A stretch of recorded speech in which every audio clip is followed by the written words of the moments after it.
When you got up this morning, why did you get up? What was your motivation? What drives you? What makes you tick? Maybe working from home, you can work in your pajamas all day. Not just today, but each day. What is it that drives you forward? What is it that you're passionate about? What makes your heart beat faster? Your pulse race and your legs twitch. Were you afraid this morning when you woke up? Or were you confident? As we look at our story this morning in Mark 14, verses 1 to 11, we find sandwiched in the middle of these verses that are talking about how the chief priests and the legal experts on the one side are plotting and devising cunning tricks, searching for a way to arrest and kill Jesus.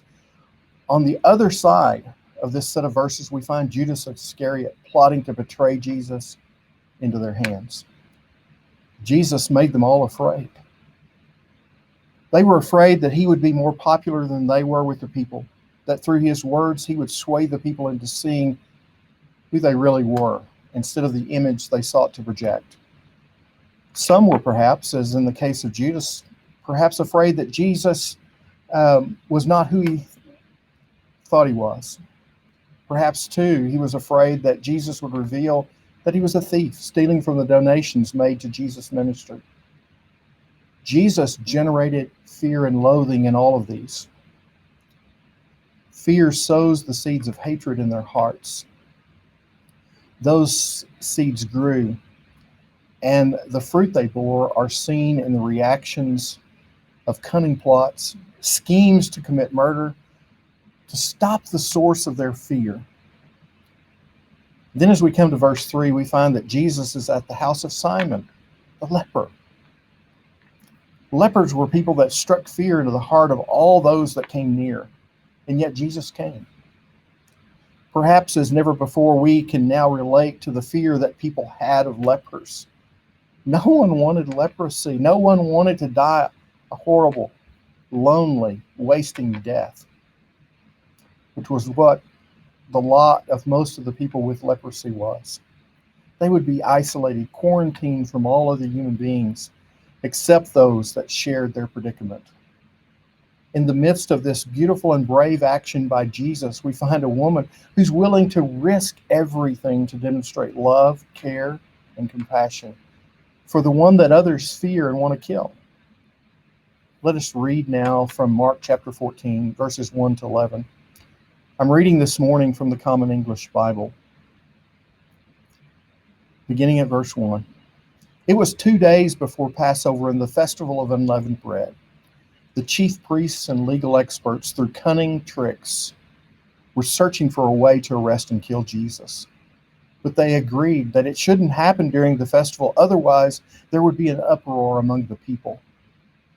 Jesus was at Bethany visiting the house of Simon, who had a skin disease. During dinner, a woman came in with a vase made of alabaster and containing very expensive perfume of pure nard. She broke open the vase and poured the perfume on his head. Some grew angry. They said to each other, "Why waste this perfume? This perfume could have been sold for almost a year's pay and the money given to the poor." And they scolded her. Jesus said, "Leave her alone.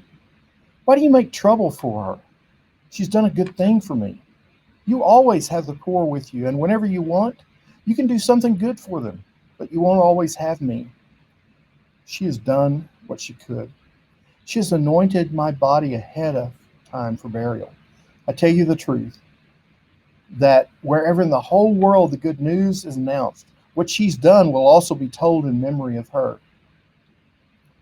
Judas Iscariot, one of the 12, went to the chief priests to give Jesus up to them. When they heard it, they were delighted and promised to give him money. So he started looking for an opportunity to turn him in. What about you? Are you going to live your life in fear, plotting and scheming, or perhaps you're going to be brave and compassionate, looking for opportunities to bless and honor others? The choice is yours today and each day. What will you choose? Thank you for your time. May God bless you richly today and each day. as you remember him and seek his face. Thank you.